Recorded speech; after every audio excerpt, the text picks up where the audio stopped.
오늘 아침 하나님께서 저희들에게 주시는 말씀은 우리 신약성경 11면 우리 마태복음 7장 24절에서 29절의 말씀입니다. 신약성경 11페이지 마태복음 7장 24절에서 29절까지의 말씀을 제가 봉독합니다. 하나님의 말씀을 경청하시기 바랍니다. 그러므로 누구든지 나의 이 말을 듣고 행하는 자는 그 집을 반석 위에 지은 지혜로운 사람 같으리니 비가 내리고 창수가 나고 바람이 불어 그 집에 부딪히되 무너지지 아니하나니 이는 주추를 반석 위에 놓은 까닭이요 나의 이 말을 듣고 행하지 아니하는 자는 그 집을 모래 위에 지은 어리석은 사람 같으리니 비가 내리고 창수가 나고 바람이 불어 그 집에 부딪히매 무너져 그 무너짐이 심하니라. 예수께서 이 말씀을 마치심에 무리들이 그의 가르치심에 놀라니 이는 그 가르치시는 것이 권위 있는 자와 같고 그들의 서기관들과 같지 아니함일러라. 아멘.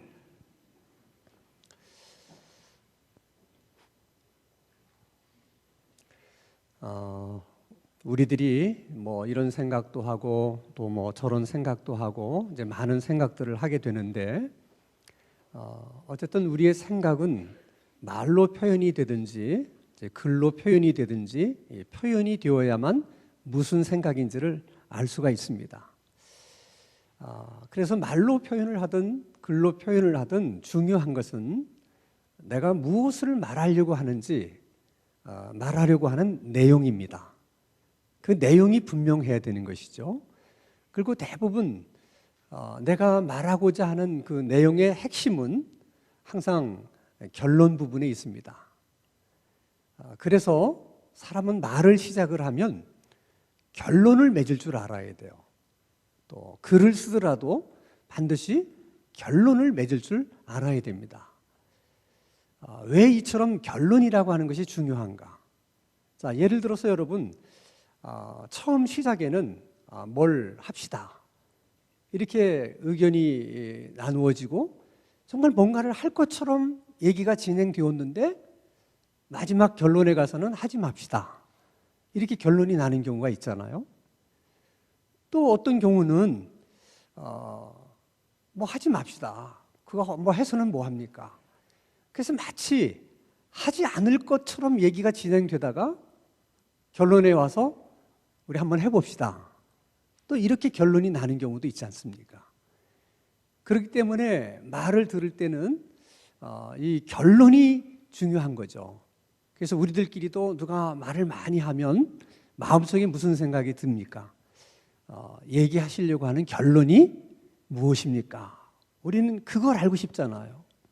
그런 것처럼 오늘 본문의 말씀은 예수님께서 마태복음 5장에서부터 시작된 그 산상보훈에 대한 말씀의 결론이에요.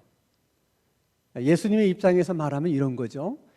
내가 마태복음 5장 1절부터 너희들의 삶 속에 필요한 하나님의 말씀을 많이 내가 너희들에게 가르쳤다. 신앙인으로서 어떻게 살아야 되는지 정말 주옥 같은 그런 하나님의 말씀을 내가 너희들에게 전했다. 내가 너희들에게 가르치고 전한 그 많은 말씀을 한마디로 요약하면 결론적으로 말하자면 내 말을 듣고 행하는 자는 지혜로운 사람이고 내 말을 들었지만 행하지 않는 사람은 어리석은 사람이다.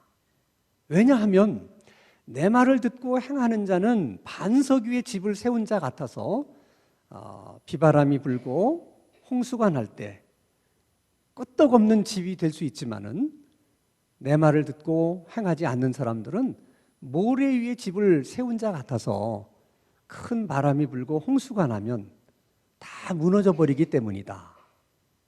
그것이 예수님의 말씀이세요. 자, 이런 말씀을 들으면서 우리는 여러 가지 생각들을 할 수 있죠. 정말 모래 위에 집을 세우는 사람이 있을까? 아니, 그렇게 어리석은 사람이 정말 있을까? 이런 생각도 하게 되고요. 또 요즘 우리 입장에서는 건축 기술이라든지 또 건축공학이 많이 발달했기 때문에 모래 위에 집을 짓는다 하더라도 뭐 바위 위에 집을 세우는 것처럼 그렇게 견고하고 튼튼한 집을 세울 수 있잖아요. 오히려 뭐 바위 덩어리를 파내고 집을 짓는 것보다는 그냥 그 모래에다가 튼튼하게 집을 짓는 것이 건축비도 뭐 더 절약할 수 있고 그래서 더 좋을 것 같다는 그런 생각도 듭니다. 근데 중요한 것은 우리가 어떤 생각을 하느냐가 중요한 게 아니라 예수님이 그 말씀을 하셨을 때 그 말씀을 듣고 있었던 그 당시 사람들은 예수님의 그 말씀을 들으면서 무슨 생각을 했을까 하는 것이 중요한 거죠. 자, 우리가 잘 아는 것처럼 우리나라는 뭐 그렇게 국토가 큰 나라에 속하지는 않지만은 그래도 우리나라는 농사를 지을 만한 평야들이 많이 있어요. 그렇죠? 호남 평야도 있고 뭐 철원 평야도 있고 뭐 김해 평야도 있고 그렇습니다. 근데 이스라엘은 우리나라보다도 국토 면적이 작으면서도 농사를 지을 만한 그런 평야지대가 많지를 않아요. 그래서 사람들은 농사를 지을 수 있을 만한 땅만 있으면 그걸 개간을 해서 거기 이제 농사를 짓습니다. 근데 그런 땅 가운데 가장 좋은 땅이 있어요. 그건 뭐냐면 산들이 높다 보면 그 사이에 계곡이 생기잖아요. 근데 큰 비가 나면 뭐 예수님이 말씀하신 것처럼 큰 홍수가 나면 그 골짜기로 강하게 물이 흘러내리면서 위에 있는 그 흙들이 이렇게 물을 타고 내려와서 어디에 쌓이게 됩니까? 그 골짜기 밑에 쌓이게 되죠. 오랜 세월 이런 일들이 계속 일어나다 보면 그 골짜기 끝에는 농사를 짓기 좋은 그런 땅이 만들어지는 것입니다. 그래서 사람들이 그곳에서 농사를 이제 지으려고 했기 때문에 그곳에다 집을 짓고 살면서 농사 짓는 것이죠. 그러니까 예수님이 말씀하시는 모래라고 하는 것은 그런 것을 가리키는 거예요. 또 반석이라고 하는 것은 주로 산 등성을 말하는데 그 산 등성은 대개 이스라엘은 돌들이 많아요. 그러니까 그곳에다 집을 지으면 튼튼하기는 하지만 농사는 저 골짜기 밑에서 짓는데 집은 산등성에 있으면 하루에도 몇 번씩 오르고 내려야 되는데 그게 얼마나 힘들고 어려운 일이겠습니까? 그러니까 사람들은 농사 짓는 근처에다가 그냥 집을 짓고 사는 거죠. 그러나 만약 정말 큰 바람과 홍수가 1, 2년 만에 찾아온다든지 2, 3년 만에 한 번씩 찾아온다면 누가 그런 곳에 집을 짓고 농사를 짓겠어요? 근데 이스라엘은 강수량이 적은 나라이기 때문에 그런 일은 정말 몇십 년 만에 한 번씩 있는 일이거든요. 그런 일이 아예 없는 것은 아니지만은 자주 있는 일이 아니기 때문에 그런 위험을 무릅쓰고 사람들이 그곳에다가 집을 짓고 사는 거예요. 그것은 여러분 그 당시 이스라엘 사람들만 그런 것이 아니라 오늘의 뭐 필리핀이나 일본의 사람들도 그런 사람들이 많아요. 특히 화산이 많은 지역에 사는 사람들 중에 그런 사람들이 있는데 화라산인 경우에는 계속 이렇게 주기적으로 화산이 폭발해요. 10년마다, 15년마다, 뭐 20년마다. 화산이 폭발하면 용암이 흘러내리고 흘러내린 용암이 굳고 그 위에 이제 먼지가 날아들고 이게 흙이 쌓입니다. 또 화산이 폭발하면 그 위에 또 용암이 쌓이고 또 흙이 쌓이고 이렇게 돼요. 그러면 그 화산 주위는 사실 생각하는 것보다 농사 짓기에 좋은 비옥한 땅이 돼요. 그래서 일본이나 필리핀에는 지금도 그 화라산 밑에서 사는 사람들이 있습니다. 만약에 여러분 화산이 뭐 2, 3년 만에 한 번씩 폭발한다면 누가 거기서 살겠어요? 근데 화라산이기 때문에 언젠가는 폭발을 해요. 근데 그것이 당장 있을 일이 아니고 이제 이제 장래에 있을 일이기 때문에 그분들은 그 위험을 무릅쓰고 거기서 사는 겁니다. 그러다가 정말 화산이 폭발하는 날이면 생명도 잃을 수가 있고 그동안 갖고 왔던 터전을 한순간에 다 잃어버릴 수 있게 되는 것입니다. 지금 예수님은 그런 것을 염두에 두면서 지금 이 말씀을 하시는 거고 또 예수님의 말씀을 듣고 있던 그 당시 사람들도 그런 상황을 잘 알고 있었기 때문에 예수님이 그런 말씀할 때 그게 무슨 말씀입니까? 질문하는 사람이 아무도 없었어요. 근데 중요한 것은 말씀을 듣는다고 하는 것과 또 말씀대로 행한다고 하는 것은 별개의 문제라는 거예요.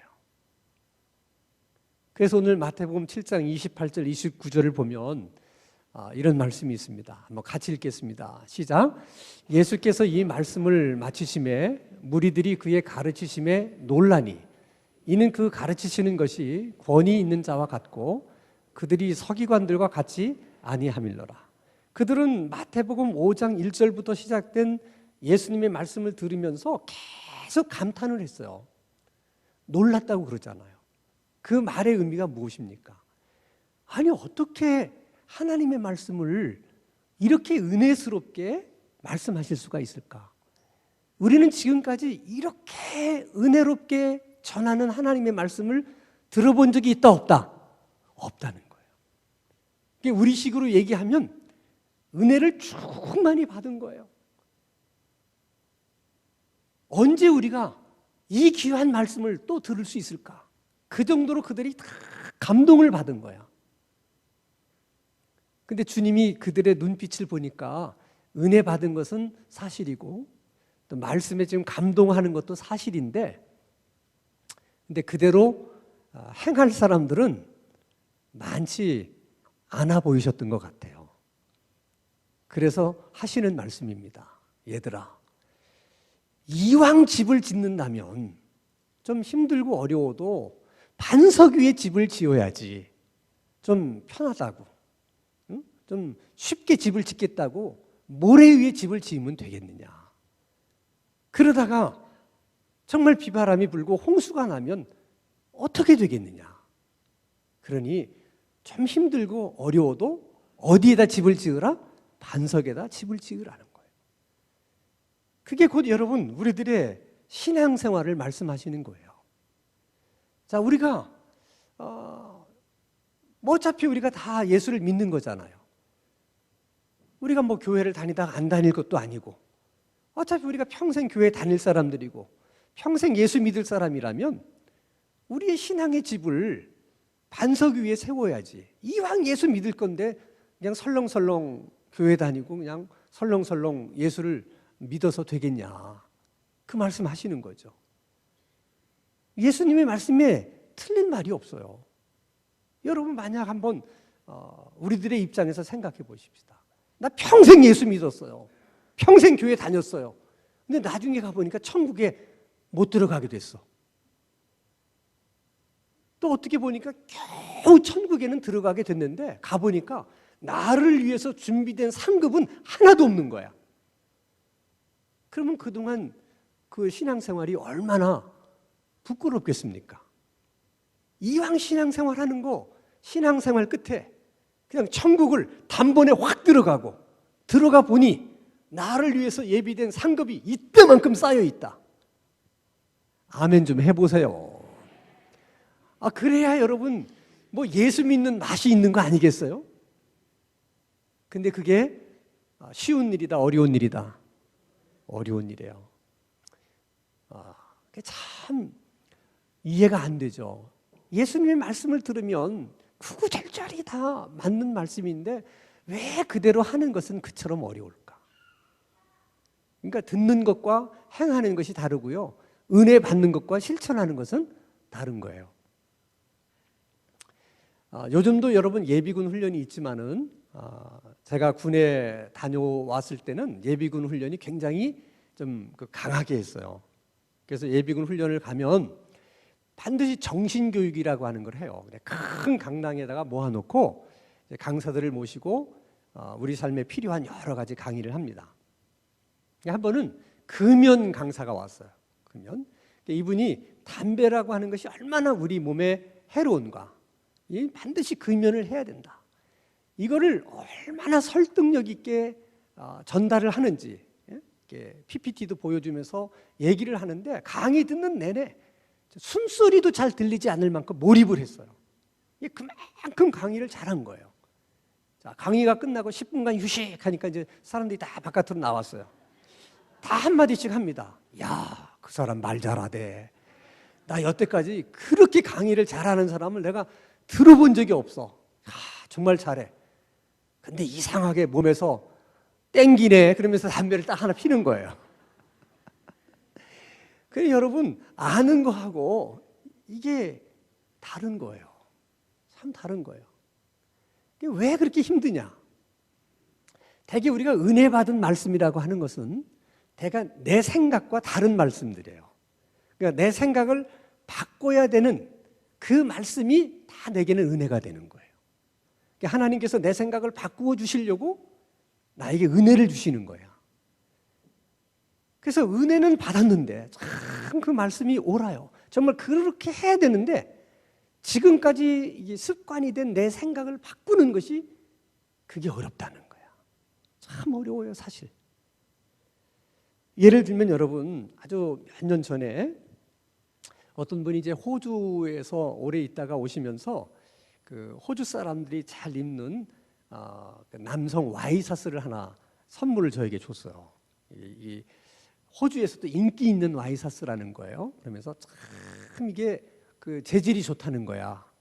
근데 이제 호주 사람들의 디자인과 이제 한국 사람의 디자인이 좀 다르잖아요. 그러니까 이제 디자인은 마음에 안 드는데 정말 이렇게 만져보니까 한 번도 내가 그런 와이셔츠의 그 부드러움을 느껴보지를 못했어요. 그래서 고맙다고 이렇게 좋은 비싼 와이셔츠를 선물을 해주셔서 그래서 그 와이셔츠를 입고 다녔어요.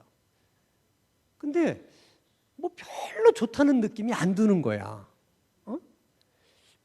이렇게 굉장히 비싸고 좋은 건데 왜 그렇게 좋다는 느낌이 안 들까? 나중에 알았어요. 나는 항상 런닝 셔츠를 입고 와이셔츠를 입거든. 그러니까 이 와이셔츠의 그 부드러운 촉감이 안 느껴지는 거야. 나중에 그걸 알았어요. 호주나 미국 사람들은 런닝 셔츠는 정말 런닝할 때만 입고 평소에는 그냥 와이셔츠만 입는다는 거예요. 그래서 내가 런닝 셔츠를 벗고 그 와이셔츠를 딱 입어봤더니 촉감이 대단해요. 이 맛에 이 비싼 와이셔츠를 입는구나. 그게 좋았는데 며칠 그러고 입다 보니까 뭔가 좀 허전해. 그래서 다시 와이셔츠 입기 전에 또 런닝 셔츠를 입었어요. 지금도 런닝 셔츠 입고 다녀요. 그러니까 그 좋은 선물을 줘도 그 런닝 셔츠를 입었던 그 습관을 버리는 것이 그렇게 어려운 거야. 근데 예수님은 그렇지만 그것이 아무리 어렵지만 그래도 반석 위에 집을 세워야 되고 생각을 바꿔야 된다는 거야. 왜냐?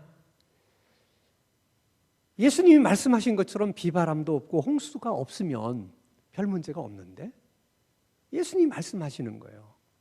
비바람이 부는 날이 있고 홍수가 일어나는 날이 있다는 거야. 그것이 자주 있는 일은 아니지만 전혀 없는 일은 또 아니라는 거야. 언젠가는 있다는 거예요. 실제로 우리가 생활해 보면 그런 날이 있어요. 가정에 큰 갈등이 생겨서 가정이 깨지기 일보 직전에 있는 사람도 있고 또 어떤 사람은 그 잘 되던 사업 그냥 어느 날 갑자기 폭삭 망해서 어찌할 줄 모르는 그런 사람도 있고 또 어떤 사람들은 평생 다닐 직장인 줄 알고 다녔는데 어느 날 갑자기 명퇴하라고 그런 소리를 듣게 됐을 때 나는 저 사람하고 결혼하리라 생각하고 정도 주고 마음도 다 줬는데 결국은 헤어지게 됐을 때 다 이런 상황이 우리가 살아가면서 만나는 엄청난 비바람이요 홍수예요. 그런 경우를 당하면 대개 모래 위에 집을 지은 사람들은 다 시험에 듭니다. 다 하나님 원망하고 교회 다니던 거 그만두고 또 신앙생활도 방황하고 다 그래요. 근데 반석 위에 집을 세운 사람들은 그런 거센 비바람 속에도 결국은 버텨내요. 진통을 앓으면서도 신앙을 포기한다든지 뭐 교회 다니는 것을 그만둔다든지 그렇게까지는 하질 않아요. 그래서 중요한 거예요. 더욱이 예수님이 뭐라고 말씀하시냐면 먼 미래에 우리가 지금까지 살아오면서 경험해보지 못했던 거대한 환란이 있다. 이걸 7년 대환란이라고 그래요. 그래서 이렇게 코로나 바이러스 같은 것이 터지면 이게 지금 제 7년 대환란이 시작되는 건가? 저는 그런 생각이 들어요. 왜냐하면 이게 지금 어떤 식으로 이게 지금 문제가 퍼지게 될지를 아무도 예측을 못 하거든요. 근데 예수님은 분명히 말씀하신 거예요. 미래에 정말 감당하기 어려운 7년 동안의 대환란이 있을 것이다. 근데 그 환란 가운데서 우리의 믿음을 지키고 끝까지 살아남을 수 있으려고 하면 반석 위에 지은 집이 되지 않으면 다 무너지는 거예요. 그래서 사도 바울이 예수님처럼 이런 말씀을 했어요. 고린도전서 3장 11절에 12절 같이 한번 읽겠습니다. 시작. 이 닦아둔 것 외에 능히 다른 터를 닦아둘 자가 없으니 이 터는 곧 예수 그리스도라. 만일 누구든지 금이나 은이나 보석이나 나무나 풀이나 지푸로 이 터 위에 세우면 각 사람의 공적이 나타날 터인데 그날이 공적을 밝히리니 이는 불로 나타내고 그 불이 각 사람의 공적이 어떠한 것을 시험할 것입니다. 만일 누구든지 그 위에 세운 공적이 그대로 있으면 상을 받고 누구든지 그 공적이 불타면 해를 받으리니 그러나 자신은 구원을 받되 불 가운데서 받은 것 같으리라. 그러니까 그 환난을 겨우 통과했는데 불 가운데서 마치 구원받은 것 같은 그런 사람도 있고 그 환난을 통과하지 못하고 그냥 다 무너져버린 그런 사람들도 생기게 된다는 거예요. 자, 그러고 보면 여러분 우리가 하루하루 사는 삶, 말 하나 하는 것, 행동하는 것 이게 하나하나가 어떻게 보면 다 우리 신앙의 집을 짓는 거예요. 집은 정성껏 져야 됩니다. 정직하게 집을 져야 돼요. 성실하게, 부지런하게 집을 져야 됩니다. 그래서 말 하나 하는 것이, 행동 하나 하는 것이 다 우리에게는 중요한 거예요. 그러나 아무리 우리가 부지런하게 열심하게 정직히 집을 짓는다 하더라도 그것이 누구를 위한 것이냐? 그것이 결국 나를 위한 것이고 내 영광을 위한 것이라면 그것은 모래 위에 집을 짓는 거예요. 그러나 그 열심이, 그 노력이, 그 정성이 주님의 영광을 위한 것이고 주님의 나라와 그의 의를 위한 것이면 그건 반석 위에 집을 짓는 거예요. 우리가 말씀을 듣다가 아주 작은 말씀 하나라도 은혜가 돼. 그래서 그 말씀대로 살려고 이렇게 애를 쓰고 노력을 하면 그때마다 여러분 믿음이 생겨요. 그거 별거 아닌 것 같은 거 하나지만 그냥 말씀대로 했어요. 믿음이 되는 거예요. 그 믿음이 조금씩 쌓이게 되면 그 어느 날 큰 믿음이 돼서 아무리 거센 비바람이 불고 홍수가 밀어닥쳐도 바로 그 믿음이 우리의 신앙을 지켜주는 것입니다. 여러분, 이왕 집을 짓는 것이고 이왕 예수를 믿는 거라면 그저 은혜 받은 대로 실천하고 반석 위에 집을 세울 수 있는 정말 지혜로운 신앙인들이 다 될 수 있기를 주님의 이름으로 축원합니다. 기도하십시다. 거룩하신 아버지 하나님, 신앙의 집을 반석 위에 세울 수도 있고 모래 위에 세울 수도 있지만 우리 모두는 반석 위에 집을 세울 수 있는 지혜로운 신앙인들이 될 수 있도록 은혜를 베풀어 주옵소서. 삶에 적용할 말씀이 있고 실천할 말씀이 있으면 내일로 미루지 말고 즉시 실천에 옮길 수 있는 그런 은혜도 주옵소서. 시련의 바람이 불고 연이어 고난과 환난의 물결이 몰려온다 하도 쓰러지지 않고 끝까지 살아남을 수 있는 믿음의 사람들이 되게 하여 주시옵소서. 예수님 이름으로 기도하옵나이다. 아멘.